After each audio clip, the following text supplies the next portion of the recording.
Monday, and you know what time that is. It means it is another episode of Coffee with Colin. So grab your cup of joe or your adult beverage, whatever your poison is.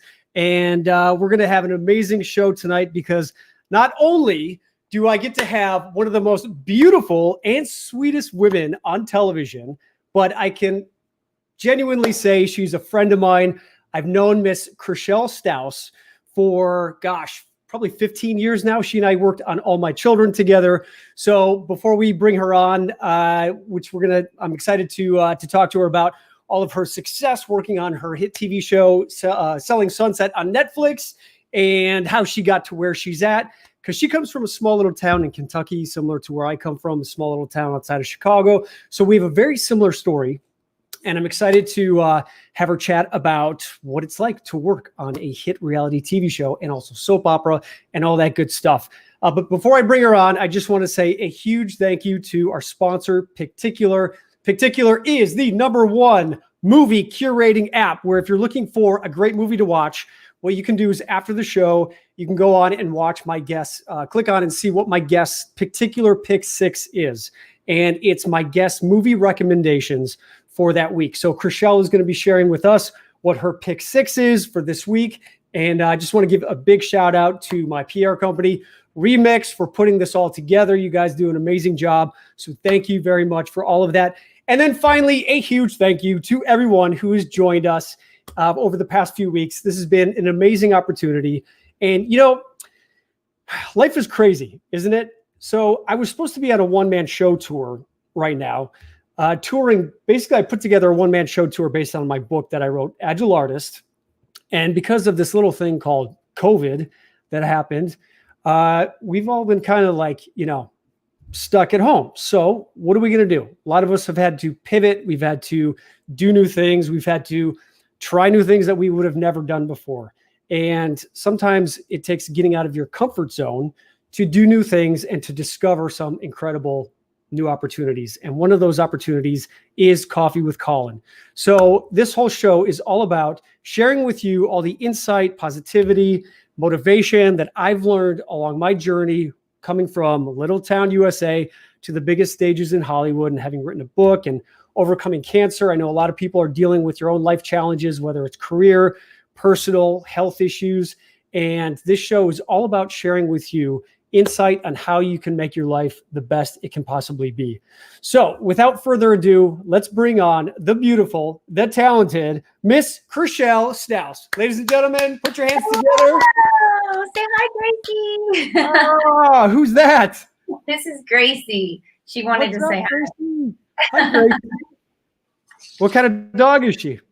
She's a little terrier mix, a little dirty terrier mix. How happy she is. I know she is. Does she drink coffee? No, she does not. No. She would probably try if I gave it to her, but. So my dog, James, I don't know if you knew, I had a dog. I actually had to have him adopted by one of my friends just because I was traveling so much and I felt like a deadbeat dad leaving him in the dog kennel for so long. So unfortunately, James is with an amazing new family now, but I'm sure James would love your little pup. You can't do commitment, Colin. I know this. No, we're going to get into that, Chrishell, and it's funny that you brought that up. So if you guys couldn't tell, Chrishell and I, we know each other.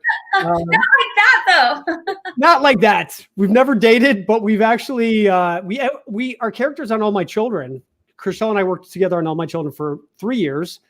And it's funny because when I started on All My Children, you had been there only a few weeks before, or a few months before I had been there, right? It was like 2005 is when it's all a blur. I was on the show almost 7 years, but when I don't remember, I just know I joined in 2005. So when did you join the show? 2005 in August. Oh yeah, I was May, I think. Okay. Yeah. And so when I was new to the show, I don't know if you remember this, but you offered to take me to lunch just to kind of share with me the ropes of what it was like. Oh, how benevolent of me, wasn't it? Of course you did. Well, it's a tough job. Someone had to do it, Colin. Yes. It's like, coming on to any new job, it's nice when someone goes out of their way to make you feel welcome. And that's exactly what you did, Chrishell. And that's why I love you so much. And that's why I'm sure so many other people love you as well, because you are so genuine, so down to earth. And I can't wait to ask you some questions. And some of my audience members, I went on Facebook Live today and they wrote in some questions that I'm going to be asking you. Okay. And you can share with us all your tips and insight and strategies for how you became so amazing, so famous, so cool, and on a hit TV show, Selling Sunset on Netflix. Oh, wow. Thank you. I don't know. Listen, next round's on me because that sounds very, I'll take it. All right. Well, let's get to it. So I want to know, having worked on a soap opera, and I've shared this with before, the difference between soap opera and scripted TV is essentially for an hour-long primetime TV show, it's about 40 minutes of actual taped screen time.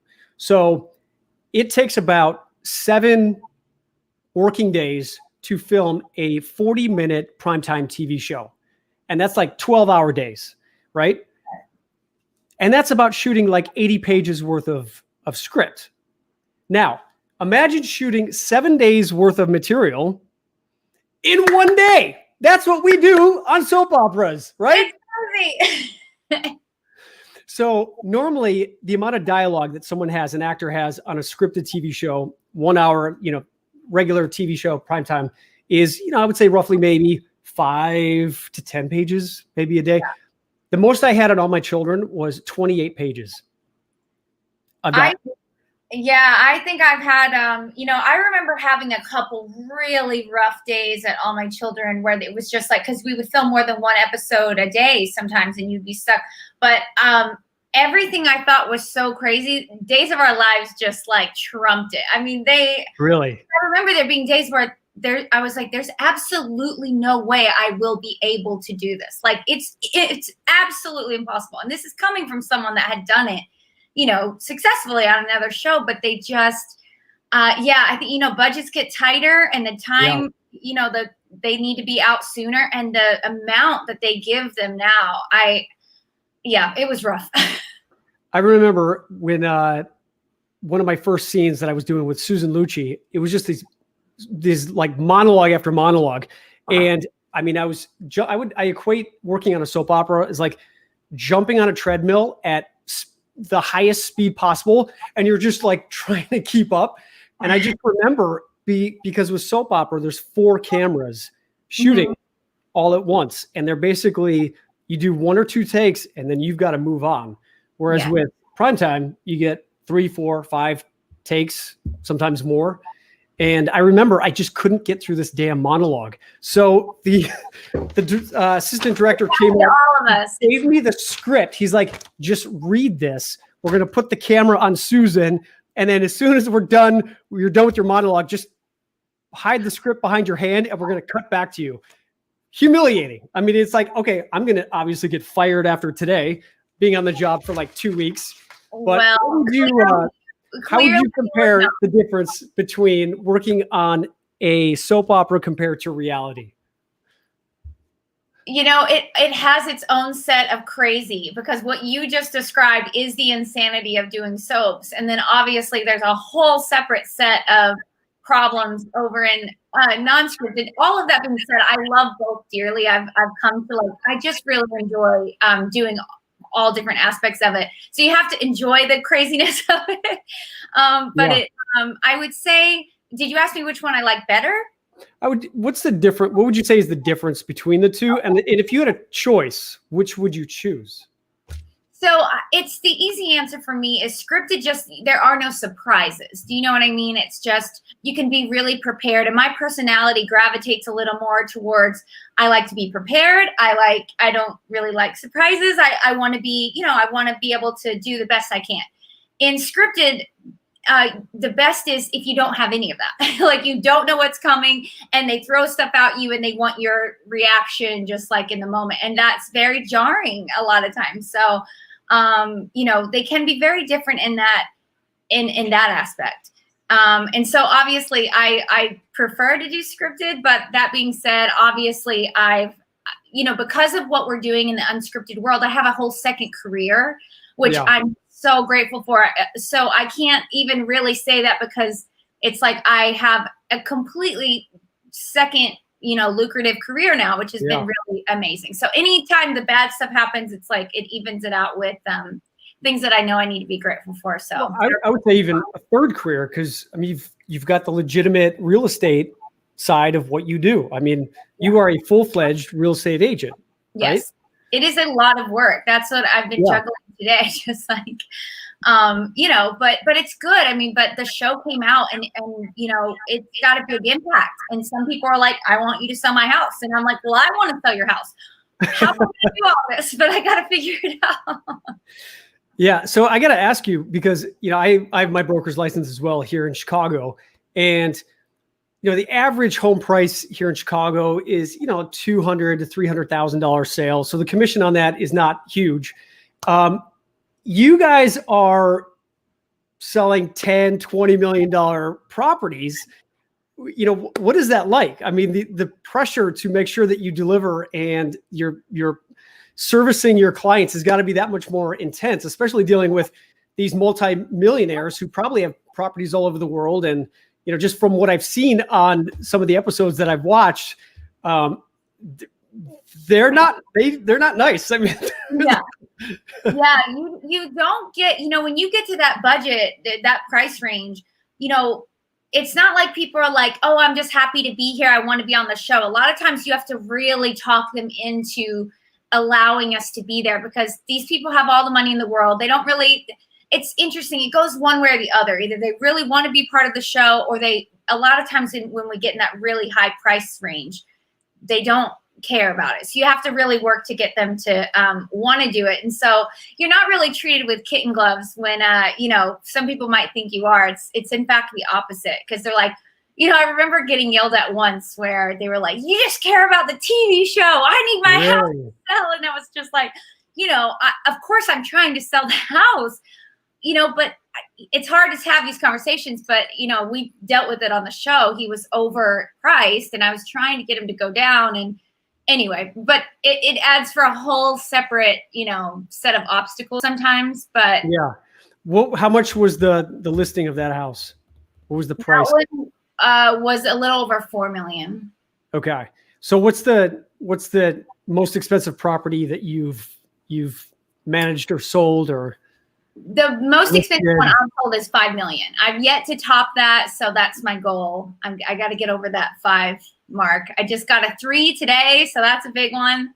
But yeah, 5 it's over 5 is my next goal. All right. Well, Zoe Burge, hopefully I'm pronouncing that right. She says she just finished watching the latest Selling Sunset. I love it, and she thinks you're fabulous, Chrishell. I think you're fabulous. I like your photo. That's so cute. It is a fabulous photo. So do you mind, are you allowed to share what your commission split is on a real estate sale? I can't, just because I know, because I saw someone ask our broker that question and he didn't answer it. So I'm not allowed to say. I will say, because, a lot of people, I'm sure you have a lot of realtors that watch this. So I'll just say it is, because I remember when I came into the company, I was working at another company and I was like, wait, I'm moving. I thought the reason you left a company is to make more money, it's because you went to a low, a higher split, whatever. And then when I learned it wasn't the case, I was like, so why would I know you guys have a TV show, but at the end of the day, why am I going to go backwards? And he was like, you have to trust me. We do everything and it's true. Now that I'm there, it's like they do. So I'll just say in general terms, he does take a bigger cut, but what he does and what he provides, it's second to none. And all of a sudden I'm getting multi-million-dollar listings all the time, because it's more like a branding and the advertising and he pours money and resources into it. So it makes sense once now I know that. Yeah. Are you able to say how much you spend on marketing a property? Well, I think they're different, because if you watch the show, some of these properties, they range, there was a lot of attention on this like $40 million house. And I know he spent a lot of money. I don't know exactly because so I don't know, but I just know that he's not cheap on that stuff. There'll be a billboard. It'll be the cover of the MLS. It'll be, just things that really like get eyeballs on it, and he'll shoot a commercial for it or whatever. So I don't know though. That's a good question, but that's a Jason question because luckily I give you the split and I don't know and I don't pay. Yeah. So Jason is Jason Oppenheim, who he and his brother own the brokerage, the Oppenheim Group in Los Angeles. And there was a question from someone who wrote in on Facebook. She wanted to know, what value do you bring to, I believe she was a real estate agent. She wanted to know, what value do you sell yourself with when you're talking to a prospective, at a prospective listing or listing presentation? What value do you share with your potential clients where they would want to choose you over the myriad of other real estate agents out there in Los Angeles? Yeah, I mean, so for instance, I have a listing appointment tomorrow, and I know that they're seeing 2 other agents, and so there's some competition there. So so the one thing that everyone should absolutely do is all of the research. You need to know the stats on the house. You need to have all those numbers ready to go, the comps, square footage, all that kind of stuff. So once all that's kind of like an actor memorizing your lines. You can't get anything done until you do that. So get that out of the way. And then, like you said, like, what are the points for me personally? The area I'm going to tomorrow, I'm very aware and well-versed in the school district over there. And that's, the Valley is a very residential neighborhood. And so a lot of the people that I'm going to be selling to are concerned about the school systems, and I know them in and out. So that's a major thing for me selling in the Valley, is that people, sometimes they're moving from another spot or they need to get into a certain school district. And so it's an important thing to know. I think it's probably important for any place if you're selling to families, but especially in that area. The Hollywood Hills, that's not as important. Obviously, that's a totally different demographic. But, if I was going to a Hollywood Hills listing appointment, like a lot of times, it depends on who it is. But if they're one of those showy people, guess what the first thing is I'm going to mention? That freaking Netflix show. Like, because sometimes it works to your favor, like I have someone that's going to be listing their house in January, and there's beautiful family, beautiful home. And they love it. They want to, some people don't want you to film in there, but anyway, so I just look for any kind of, read the room and see what it is that you feel like, did they watch soaps? Great. Do people recognize you from All My Children or Days? Yeah. Lately, a little more Days of Our Lives, but yes, I definitely get some soap people, and so I just feel like I've just done all different things. So I'm looking for that one thing that you light up about, and now I'm gonna go right into it and then explain why that will help me sell your house, because all those reasons. Now I don't know how relatable that is though to the people that weren't on soaps or on a Netflix show. So let me give a more relatable answer. School districts. And also knowing all your stats. And the other thing I would say is presentation is really important. I think people don't give that enough credit. You don't just walk in. You need to have, what does your company have that you can show past sales, past listings, that kind of stuff. I would say that too. Okay. And is there much competition within the girls that you work with at the brokerage? Wait, did you say, is there competition between? Yeah, with regards to like, question. I mean, I know you guys, I mean, it is reality. So there is the comparing of how many listings you guys have and what the prices is. But would you say it's collaborative, or is it pretty much like, oh, I got to do better than Chrishell, or I have to do better than Mary, or like? Well, okay, I'll say this. There's a large portion of the office that's very collaborative. It's amazing. It's very supportive and empowering, and everybody can kind of help each other out if they need, but that's just not everyone's personality. So there are a few outliers that, it is a little more like, let me step on next to get,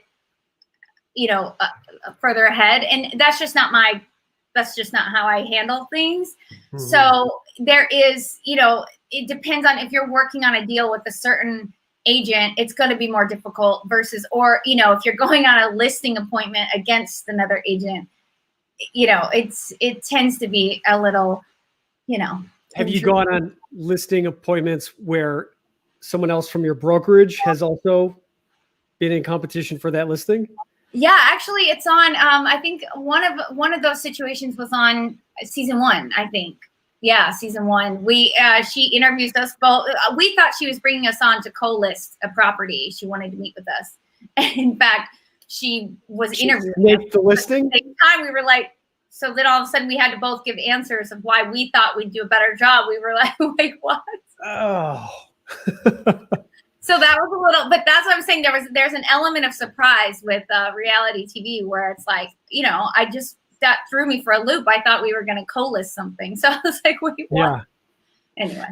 So I have a course. It's called Camera Ready. And it basically, what I found as a real estate agent is that, in order to really be successful nowadays, especially you've got to be in front of people. You got to be not only, the days of just putting a little, a magnetic calendar with your picture on it that goes on the refrigerator are over. You've got to be in front of people's faces and top of mind.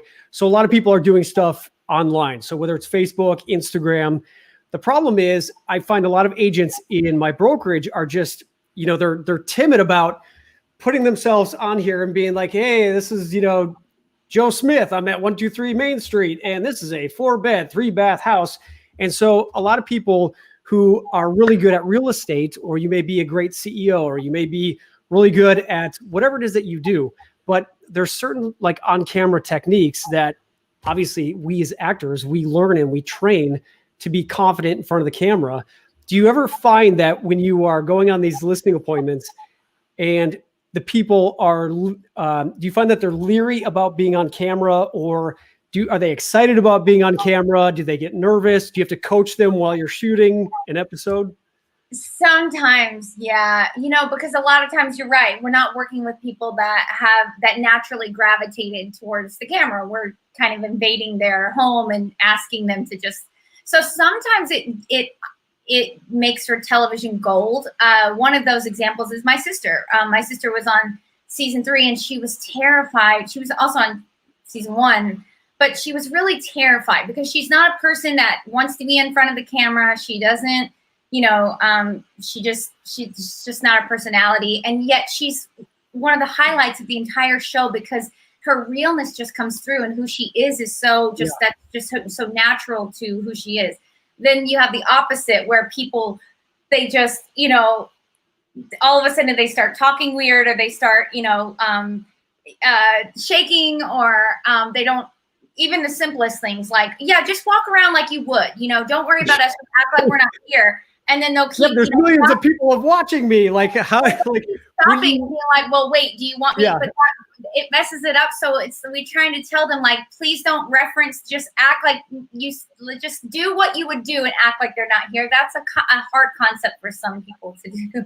Yeah. I remember when I graduated college and I went out to Europe, and I went on the casting for the Giorgio Armani fashion show, and we walked into Armani's like basement runway, and there was like 400 of the most beautiful dudes in the planet.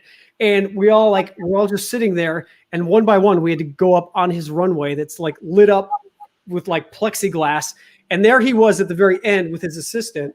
And it just, Mr. Armani himself is just staring, watching everyone walk on the runway. It's like, okay, it's just walking. So then I get up there and I'm like, oh, how hard could this be? I get up there and literally it was like I had forgotten how to walk. It was like with 400 dudes watching. And then it's like, wait, should I strut? Should I when you're aware of people watching you do something, I think that's why people get so uncomfortable in front of the camera.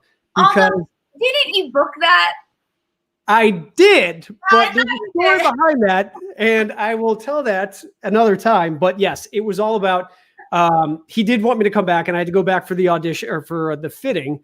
And it has to do with, his people saying no. And my agent just basically said, just go back there and pretend that you got called back. And I ended up doing the show. But it was very nerve-wracking. But it's because when we think people are watching us and judging us, that can make us shut down. And that's a lot of what I talk about, is how to get over that fear of letting your own nerves get in the way of you doing what you would want to do. So would you say that you've had no problem with that? Do you ever get nervous before shooting? Do you ever feel like you're going to throw up before you go to start shooting? So with reality television, it's interesting because, kind of like what I was just saying, if you are trying to control the narrative or how you talk, the audience is very smart, and we see that. You know what I mean? You can tell when someone's being fake or where they're trying to act a certain way.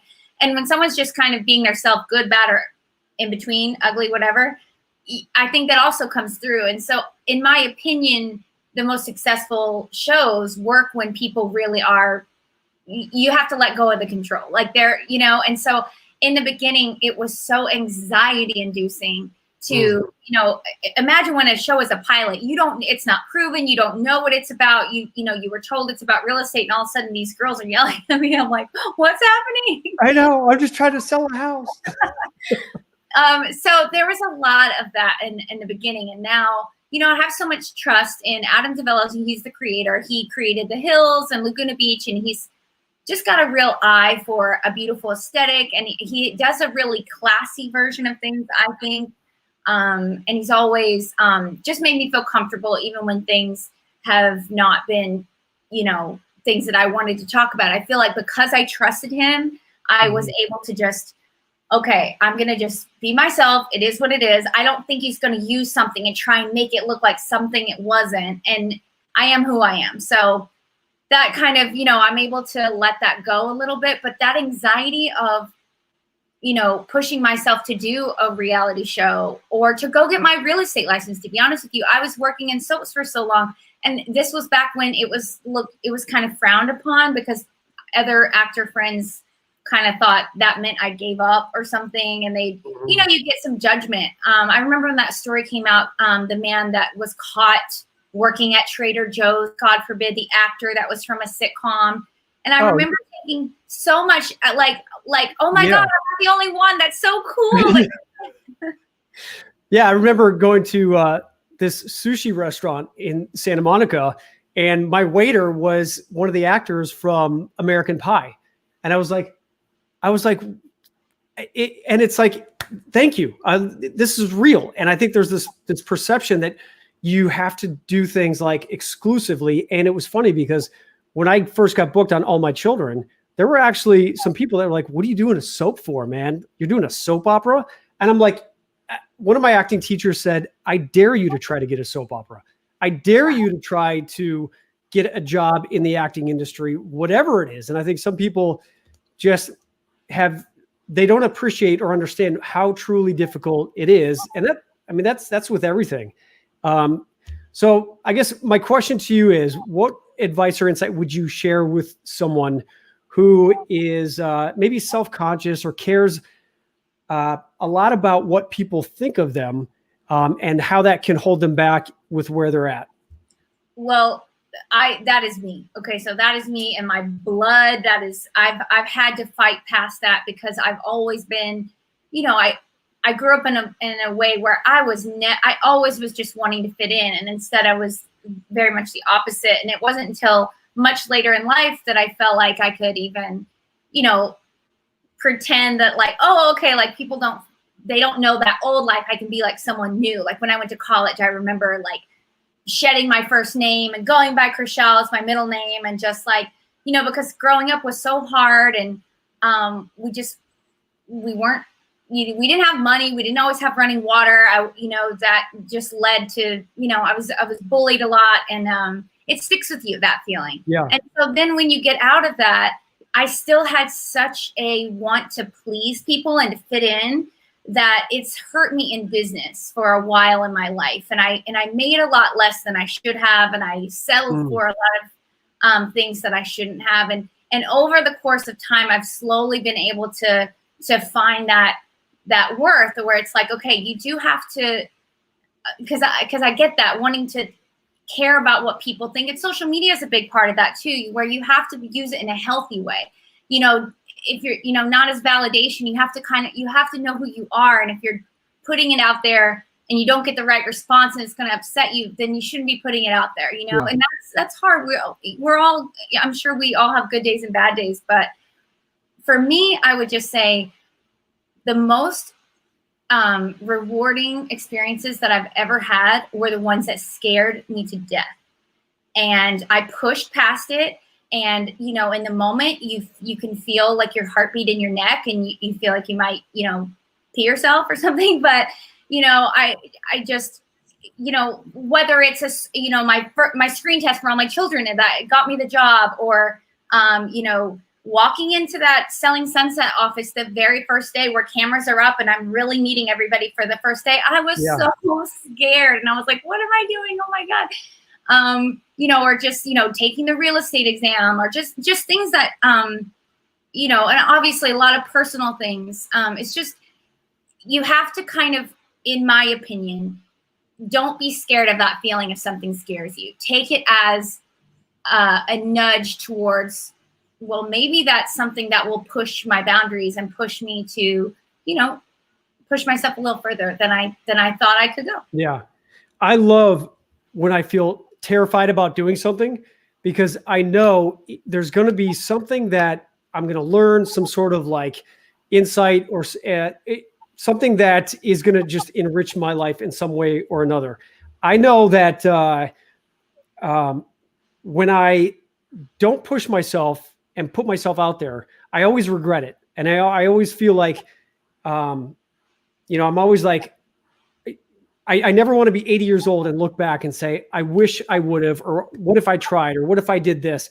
Because you and I both know this, because you've just, you know, had your parents pass away recently, which, you know, my condolences to you and your family. And it's experiences like that that make me realize that, you know what, life truly is short.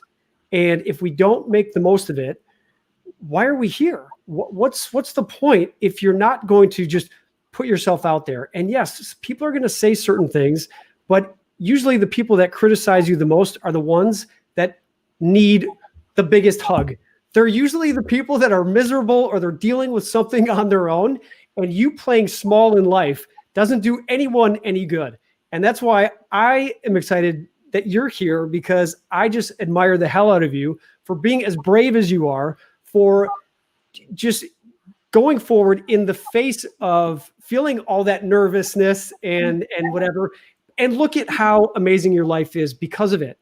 It's when we face that fear and we just take action regardless, that's when the amazing things happen in our life. And you know what? It doesn't always work out the way we would hope it would, but we learn from all of our experiences, and we pick up the pieces and we move on, right? I'm done preaching. No, but it's true. It's true. I mean, that's exactly right. You can't be afraid. I mean, if you just stay at home and you're going to be afraid of failure, then you'll never have success. You know, every person that is successful has had a lot of failure. And unfortunately, a lot of mine is, you know, now streaming on Netflix, but, you know, so I am where I am, but I've had a lot of falls along the way. And the thing that gets me through it is, you know, there's something about being in this situation was, so exposing, but it's also so, it's just a relief because I don't have anything to hide. So it's right. Like, as opposed to before where, you know, and now it's like, well, it's not what I would have chosen, but actually there's just a little bit of a relief where it's like, you can just be yourself. Yeah, exactly. And I like, if I fall in front of everybody's face, it's like, I'll be like, you know, I'll laugh with you, but I'm just trying to figure it out as I go, but you know. Yeah. Well, you definitely have been figuring it out very well.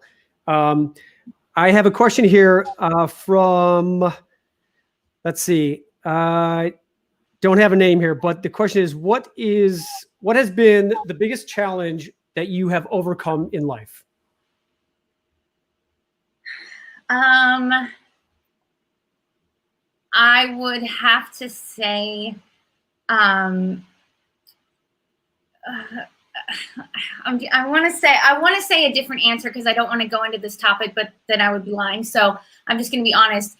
The show goes into my personal life, and that was the hardest thing I've been through, because a divorce is hard enough as it is, but to have it in the public, and then to know a show is going to come out and it be, I don't want to talk too much on it, but I'll just say that was easily the hardest thing that I've been through. And I don't want that to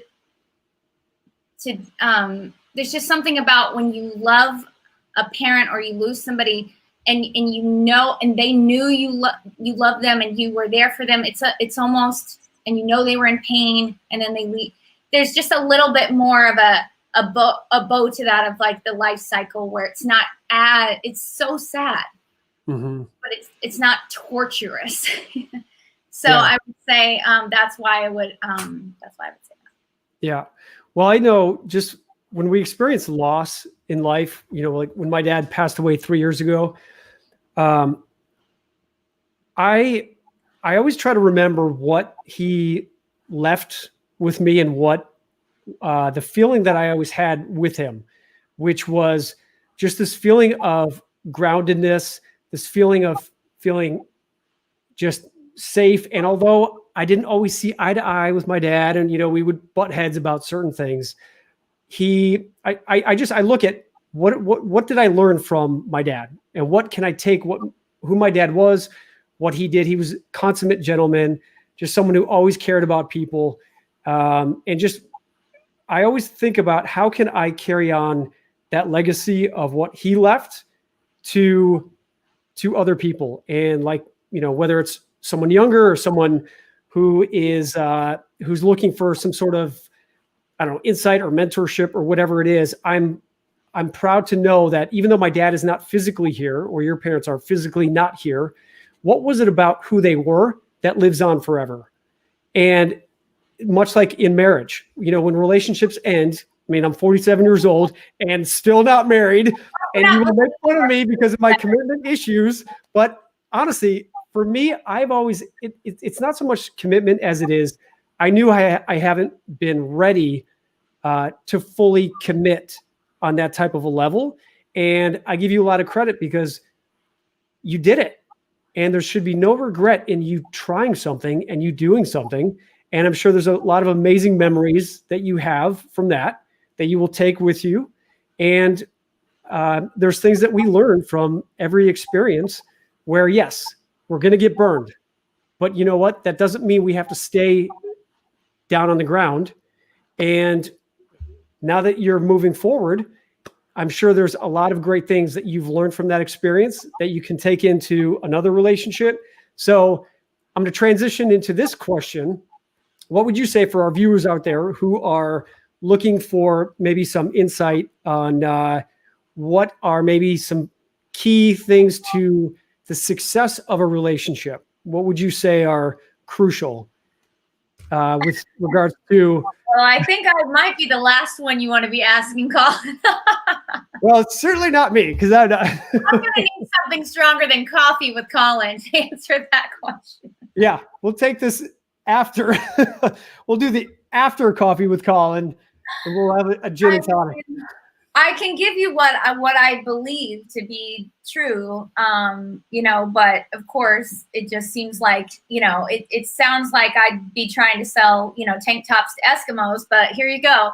I think that, you want somebody that is happy and secure in themselves, and you want to be happy and secure in yourself, and you don't want to meet somebody and you don't want to be filling a void or trying to need something from them that you can't provide yourself, So I always think that's important, because, we've all been in bad moods and taking it out on somebody. That's not fair, and in a relationship, I think it's one thing if you have a bad day. It's another thing to have somebody that is looking to fill something. It's a impossible job. They have to be able to fill themselves up, And you have to be able to fill yourself up.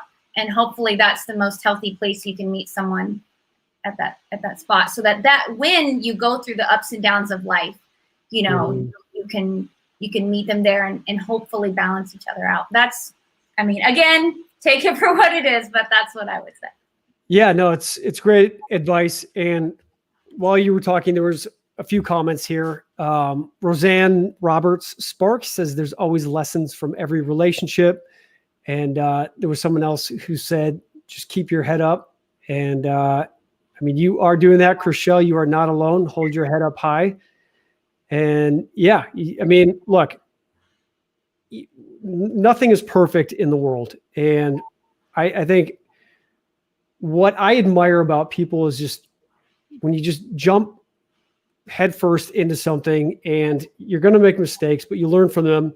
And, you know, as I always usually like to use this reference when thinking about like your favorite movie, as we transition into the particular Pick Six portion of our program here.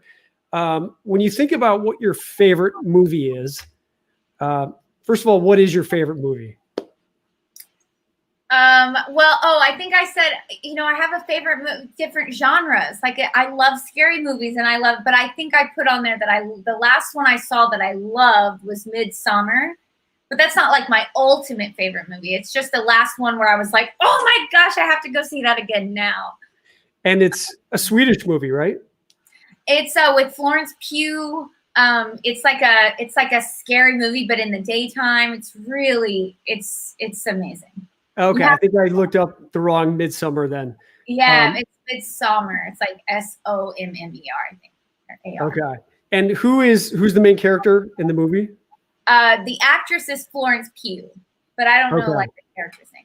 Okay, and so this is the analogy that I usually bring up is when I ask someone what their favorite movie is, and then I say, okay, who's the character in the movie? What is it about this character in this movie that you like? So she goes through an unimaginable tragedy, and you get to watch her. Now, granted, this is a scary movie, so other people might be picking like, you know, a little bit more aspirational movies. I love scary movies, but anyway, you get to watch. I think it's very fascinating to watch the psychological shift over the course of the movie, and so you can relate to her as a normal person. You're watching it, but then you're watching. So there's something about if these scenarios happened, could you see yourself maybe making these same psychological shifts? I don't know. I find it interesting. So she's basically having to decide in different scenarios as she goes through the movie. Is that? Well, I can't give it away because it's so good, but some people are going to hate it. It's a love or hate kind of movie. That being said, she basically is looking, she's just in a really bad place and she's just looking for something to, you know, kind of distract her from it all. And she ends up finding a lot more than she bargained for. Okay. So what does she look like? Is she cute? Is she hot? Is she normal? Is she just kind of... In the movie, she's a beautiful, beautiful girl, but she's definitely supposed to look like a normal girl in the movie. Okay. And when you first see her in the beginning of the movie, you may have been like, oh yeah, pretty girl, right? Beautiful girl. Yeah. Right? I can't wait to see where this is going. I have no idea where we're going. So during the hour and a half that you're watching this movie, right? By the end of the movie, you are invested in her. You're emotionally invested in her. You're psychologically invested in her, right? Yes. So my point is, it's not just about how you look, right? It's about watching someone go through a journey, watching them make decisions that are not necessarily easy, watching them fail, watching them get knocked down. But as you watch them go through this journey and they get back up and they keep moving forward, there's something about that's why people fall in love with people. When they see how resilient they are, when they see how they don't let things stop them. And it's not about how that actress looked. It's not the color of her lipstick. It's not the beautiful clothes that she was wearing throughout the movie. I mean, yes, all of that can help with the appeal, So like when you go on your listing appointments, of course, you look great. You're a beautiful woman. But when you win that listing appointment, it's not because of how you look. It's about who you are. It's about you really genuinely connecting with people, you just being yourself. And the more that you just said, the more you're able to just be yourself and let your guard down, the more you're able to connect with people. And it gives people such, it's so much more relaxing when you're around someone who just accepts themselves for who they are. Because then it gives you permission to just be yourself, right? Yeah, agreed. Very much agreed. Yes. So that was the whole point of this, in the sense that it's not about what you look. It's not about what you wear. I mean, of course, yes, you want to look presentable. You don't want to look homeless, but we fall in love with people for what they do, not with how they look. And so, again, my point is, it's all about just getting out there and doing it, because a lot of people get stuck with thinking that they have to look good doing it. They have to do it perfectly. And they're afraid of people criticizing them if they make a mistake. And that's not what it's all about. And much like if you were watching a little kid ride a bike, would you ever criticize a little 5-year-old kid trying to learn how to ride a bike? And a lot of times too, it's fake it till you make it, like if you, Yes. Put yourself in the pattern of what it would be if you did know exactly what you were doing, and then you're going to be there. It's just, a lot of things take practice, but I have to say in real estate, it's a lot of that, because if you go to a listing appointment and you say, actually, I haven't sold a house, Right. we're going to get, so how would you ever get started so you have to a little bit fake it till you make it, where it's like, you don't lead with, hopefully they won't ask you that specific question, but you'll talk about, all these other things, and you just have to kind of, don't lie, but fluff up the other stuff a lot. Well, I'm with Century 21, and I got my broker's license in order to be able to transact my own real estate, my own investment properties. So I'm not. Yeah, that's a good split, Colin. Yeah, I mean it's definitely. I hate. I'm jealous. Giving money away, but my point is, I'm not your traditional residential real estate agent. So there's a lot of things that I still am learning. But when I do go on a listing appointment, instead of saying like I've only transacted 7 or 8 transactions, I say my office, we have transacted in the last 6 months 172 properties, where you don't necessarily have to just say your experiences, but when you include the team and you say, oh, my team, my group, we have, and you encompass the accomplishments of everyone on your team, so that it's not necessarily, well, I've never really sold anything, but hey, give me your listing. That's the running joke, that realtors can put a shiny twist on anything. So if it's really small and you haven't sold anything, it's boutique. Right. So Diana Aubin is asking, do you think acting? That wasn't you, by the way. I was talking about you. Sorry. I wasn't saying you didn't sell anything. I'm saying that you know what I mean. Oh, I don't care. I love real estate because I love building houses. The real estate transaction part, I will leave that to the experts like yourself. Do you think acting helped you have the ability to adapt to different situations in your real estate career?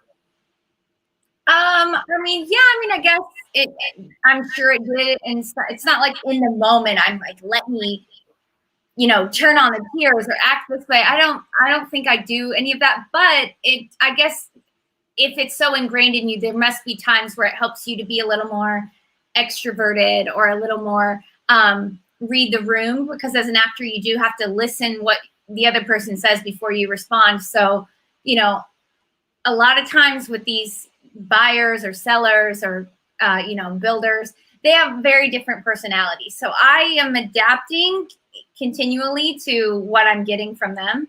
And that's probably from acting. So yeah, I would say so. Yeah, I would say one of the key things acting really made me aware of is active listening. Really listening to what their needs are, because the only way you're going to have someone connect with you is if you just ask questions, and they will tell you what they want, what they're looking for, what their needs are. Much like when you're in a scene, and the only way you're going to be able to authentically, honestly respond to someone is if you get out of your own head and just listen to the other person without like immediately. So many people I find like they listen to respond instead of listen to understand. And I think that's one of the key things I learned as an actor was to listen, to truly understand someone and then respond. Because oh, can I add that to my list of things for what would make a good, that's also a very good relationship trait. There you go. So yes. And another one is, because guys, we always like to solve problems. This is a piece of advice for you, Chrishell. Because most of the time, so a lot of times we just want to vent, right? We come home, we had a bad day. We just feel like, oh man, this happened, this, and the traffic on the 405 and blah, blah, blah, blah, blah, blah, blah.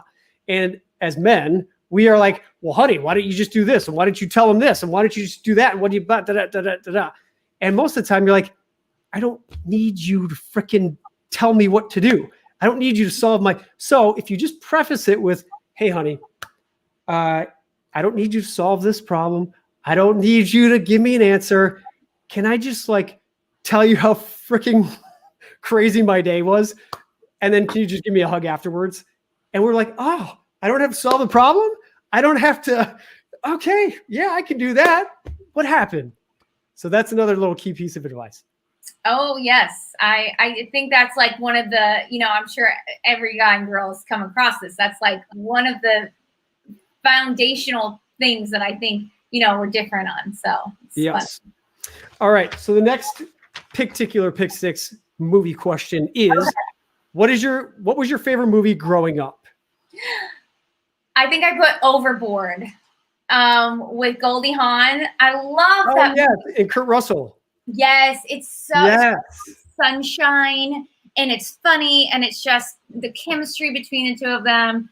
I was so sad when they made a remake and they didn't use Kate Hudson. Like, what?